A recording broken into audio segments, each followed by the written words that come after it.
आप सभी माता भाई बहनों को जय श्री राधे, जय श्री कृष्ण। इस वीडियो में हम नरक चतुर्दशी का सिद्ध स्नान करेंगे, सिद्धियां प्राप्त करेंगे, साथ में नरक चतुर्दशी की वैदिक और सरल पूजा करेंगे और दीपदान करेंगे। तो देर ना करते हुए सीधे चलते हैं पंचांग की ओर कि नरक चतुर्दशी कब से कब तक की है। अब की बार नरक चतुर्दशी 30 अक्टूबर 2024 को दोपहर 1:15 पे प्रारंभ हो रही है, जो समापन होगी 31 अक्टूबर यानी कि अगले दिन दोपहर 3:52 पे। देखो, ध्यान देने वाली बात यह है कि यदि हमें रात्रि पूजन करना है, दीपदान करना है, सिद्धि प्राप्ति करनी है, तो हमें 30 तारीख को ही पूजन करना होगा। और यदि हमें सिद्ध स्नान करना है, पितृ पूजन करना है, ब्राह्मण भोज करवाना है, तो हमें 31 तारीख को करना होगा। अब इसका शुभ मुहूर्त क्या है? 30 अक्टूबर का जो रात्रि की पूजा का शुभ मुहूर्त है वह रात में 7:13 से रात्रि में 12:05 तक रहेगा। अब चलते हैं अगले दिन यानी कि 31 अक्टूबर को, जो ब्रह्म मुहूर्त में स्नान के बाद में पितृ पूजा का मुहूर्त है वह सुबह 6:34 से सुबह 7:56 तक का रहेगा। इसके बाद में ब्राह्मण पूजन और ब्राह्मण भोज का जो समय है वह सुबह 10:42 से दोपहर 1:27 तक रहेगा। अब हम सीधे चलते हैं पूजा विधि की ओर। इससे पहले हम पूजन सामग्री एकत्रित करते हैं। आप सभी यह सामग्री लिख लीजिए। सबसे पहले हमें चाहिए एक चौकी, लाल या पीला सूती कपड़ा, लक्ष्मी नारायण भगवान, शिव परिवार, हनुमान जी, काली माता और ललिता माता, इनकी प्रतिमा या फोटो चाहिए। चंदन, रोली, मूली, चावल और दुर्वा यानी कि घास चाहिए। फल में हमें केला, अनार और प्रसाद में हमें देसी खांड के लड्डू चाहिए। साथ में काले तिल के लड्डू चाहिए, देसी खांड वाले। पुष्प में हमें मोगरा, शंख पुष्पी, गुड़हल और गुलाब के पुष्प चाहिए। 4 चुन्नी चाहिए। साथ में हमें मुल्तानी माटी, ग्वारपाठा यानी कि एलोवेरा, नीम, आंवला और एक हमें मिट्टी का बर्तन चाहिए, जैसे हम नवरात्रि में लाते हैं ना जौ बोने के लिए, वैसा बर्तन चाहिए। साथ में 14 छोटे दीपक और एक बड़ा दीपक और तिल का तेल चाहिए। अब हम सीधे चलते हैं पूजा विधि की ओर। हमें पूजा कैसे करनी है? देखिए, सबसे पहले आपको चौकी बिछानी है। चौकी के ऊपर सुंदर वस्त्र बिछाना है। फिर उसके ऊपर सभी प्रतिमाएं स्थापित करनी है। फिर इसके बाद में अपने लिए आसन बिछाना है, बैठ जाना है। उल्टे हाथ में जल लेकर के पहले खुद को पवित्र करना है, खुद के ऊपर छिड़कना है। फिर सभी देवियों को और सभी देवताओं को प्रणाम करना है। श्री गणेश भगवान को प्रणाम, नारायण भगवान को प्रणाम, शिव भगवान को प्रणाम और ललिता माता को प्रणाम, हनुमान जी को प्रणाम, लक्ष्मी जी को प्रणाम, सभी देवियों को प्रणाम। इसके बाद में क्या करना है? सबसे पहले स्नान करवाना है। सभी को स्नान करवाएंगे थोड़ा जल छिड़क करके। फिर इसके बाद में एक सूखा वस्त्र लेकर के सभी प्रतिमाएं पहुंचेंगे। फिर इसके बाद में वस्त्र अर्पित करेंगे, मोली लेंगे, हाथ में लपेटेंगे, उस कलावे को तोड़ेंगे और सभी को वस्त्र अर्पित करेंगे। फिर जो 4 चुन्नी मंगाई है वह मैया को ओढ़ाएंगे, है मैया को अर्पित करेंगे। फिर इसके बाद में तिलक अर्पित करेंगे। अब ध्यान देने वाली बात यह है कि भगवान नारायण को, भगवान शिव को और श्री हनुमान जी महाराज को चंदन अर्पित करेंगे। बाकी सभी देवियों को क्या करेंगे? तिलक अर्पित करेंगे यानी कि रोली अर्पित करेंगे। फिर इसके बाद में अक्षत अर्पित करेंगे। अक्षत के बाद में पुष्प अर्पित करेंगे। पुष्प में भी ध्यान देना, श्री नारायण भगवान को हम शंख पुष्पी अर्पित करेंगे। श्री शिव भगवान को हम मोगरा अर्पित करेंगे। बाकी सभी भगवानों को, सभी देवियों को हम गुड़हल का फूल अर्पित करेंगे। लेकिन लक्ष्मी माता को और काली मैया को हम गुलाब का फूल अर्पित करेंगे, साथ में गुड़हल का भी करेंगे। फिर इसके बाद में हमें दीपक जलाना है और इन सभी को धूपम दीपम दर्शयामी, सबको धूप दीपक दिखाना है। फिर इसके बाद में हाथ में जल लेना है, हाथ धो लेने हैं। अब हमें प्रसाद चढ़ाना है। सभी देवी देवताओं के लिए देसी खांड का लड्डू और काली माता के लिए काले तिल का लड्डू हम अर्पित करेंगे। फिर इसके बाद में जल लेंगे और हाथ धो लेंगे।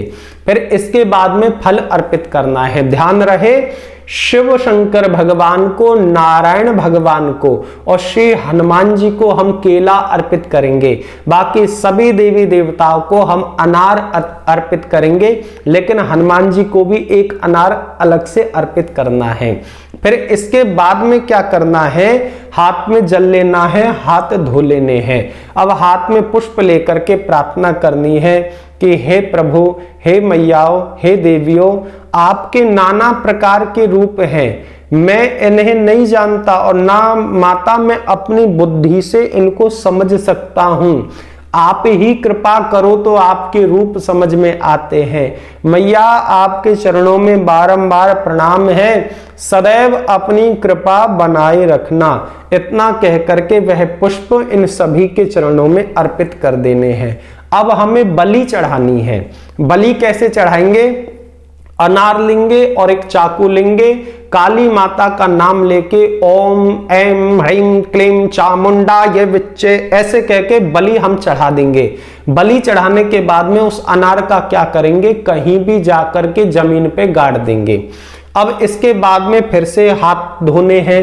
हाथ धोने के बाद में क्या करना है, जो 14 दीपक हैं वह प्रज्वलित करने हैं। दीपक की जो चोंच है यानी कि जो शिखा चोटी है वह पूर्व दिशा में होनी चाहिए। यह मेरी पूर्व दिशा है इसलिए उंगली इधर करी है, आपकी जिधर हो आप उधर करना।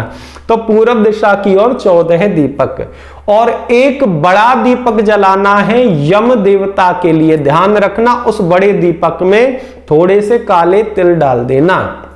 अब इसके बाद में क्या करना है, जो 14 दीपक हैं उनका विभाजन करना है। विभाजन कैसे करेंगे, 2 दीपक हम अपने मंदिर में रखेंगे, 2 दीपक हम रसोई में रखेंगे, 2 दीपक स्नान घर है जहां पे पानी का स्थान है वहां रखेंगे, 2 दीपक तुलसी जी के पास में रखेंगे, 2 दीपक मुख्य द्वार पे रखेंगे, 2 दीपक ब्रह्म कोण यानी कि जो घर का बीच है बिल्कुल बीचों बीच में सेंटर है वहां पे रखेंगे, 2 दीपक हम छत पे रखेंगे और एक जो दीपक है यम देवता का वह हम दक्षिण दिशा में रखेंगे, उसकी चोंच दक्षिण दिशा में होनी चाहिए।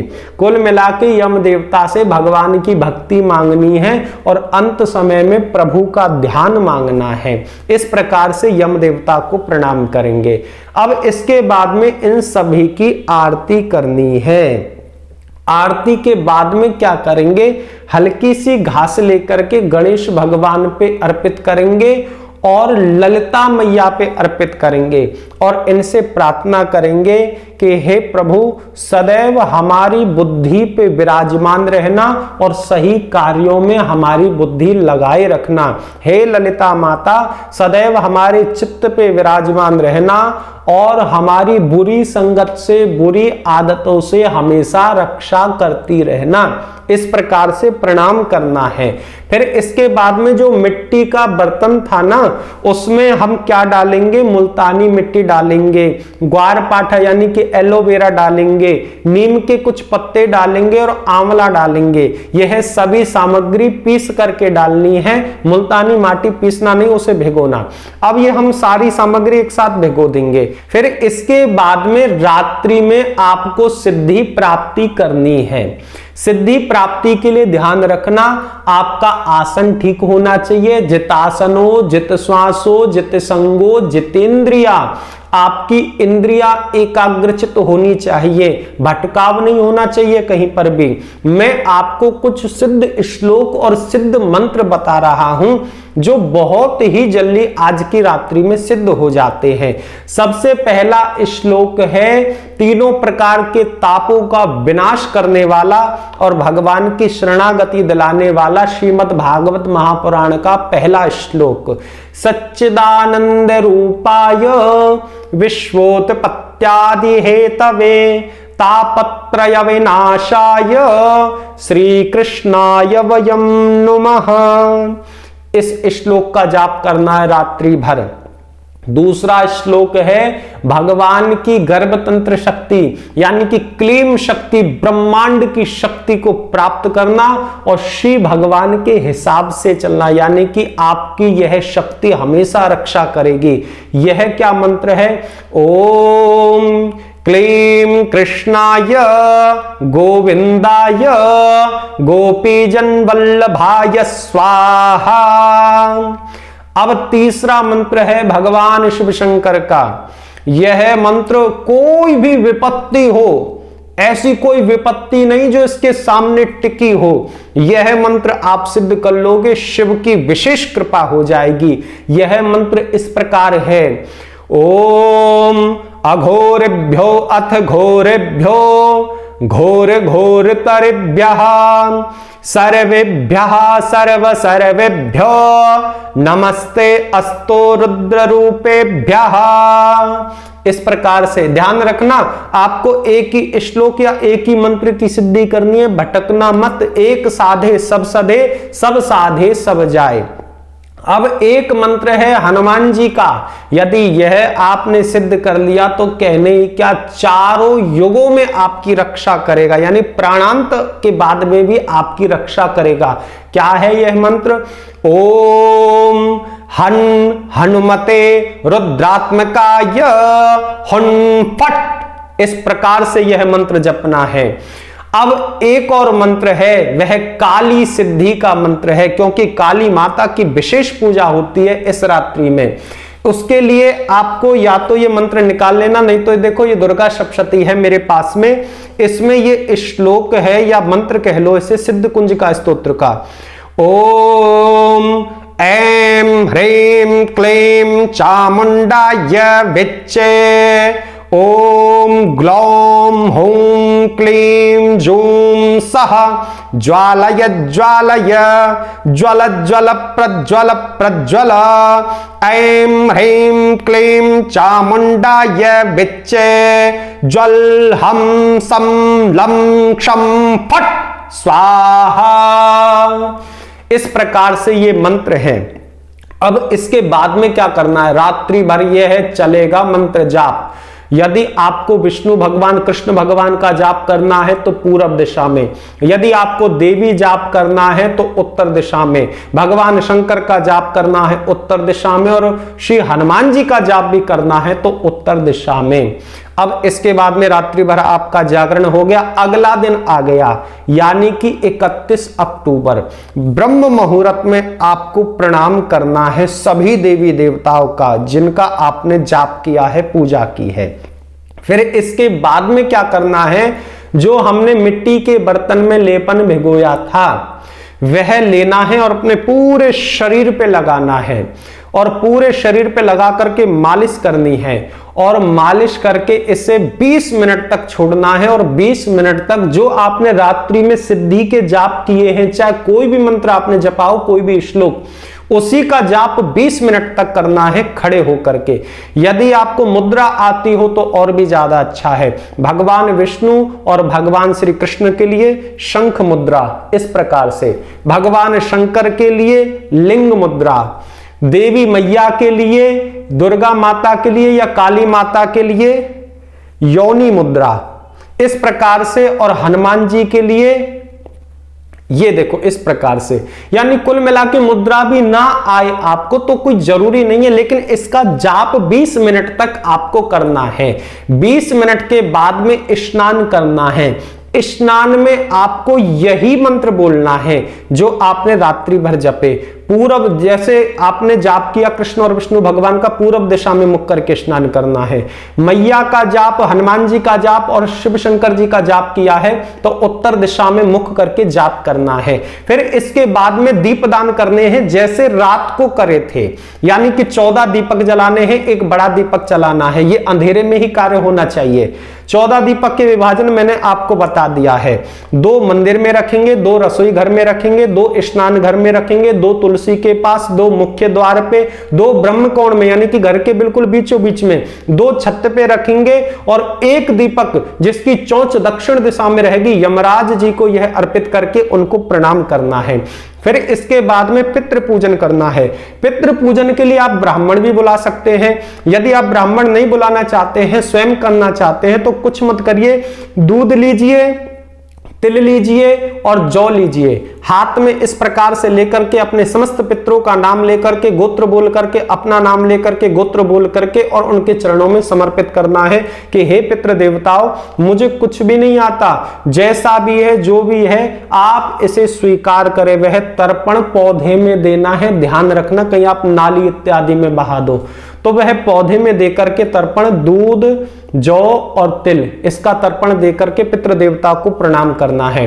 फिर इसके बाद में ब्रह्म भोज करवाना है, यानी कि सुंदर पकवान बनाने हैं और ब्राह्मण को बुलाना है, सुंदर भोजन करवाना। ब्राह्मण जब भोजन करे तो दक्षिण दिशा में उसका मुख होना चाहिए, इस बात का आप ध्यान रखना, और परोसते समय आपका मुख उत्तर दिशा में होना चाहिए। इस प्रकार से ब्राह्मणों को दक्षिणा देनी है और बहुत ही छोटी सी विधि, सरल विधि मैंने आपको बताई, आपको समझ में आ गई होगी।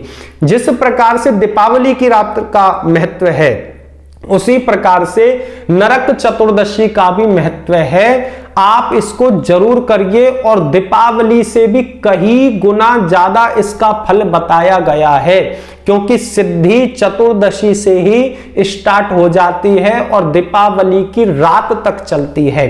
आप सभी को नरक चतुर्दशी की हार्दिक शुभकामनाएं। जय श्री राधे, जय श्री कृष्ण।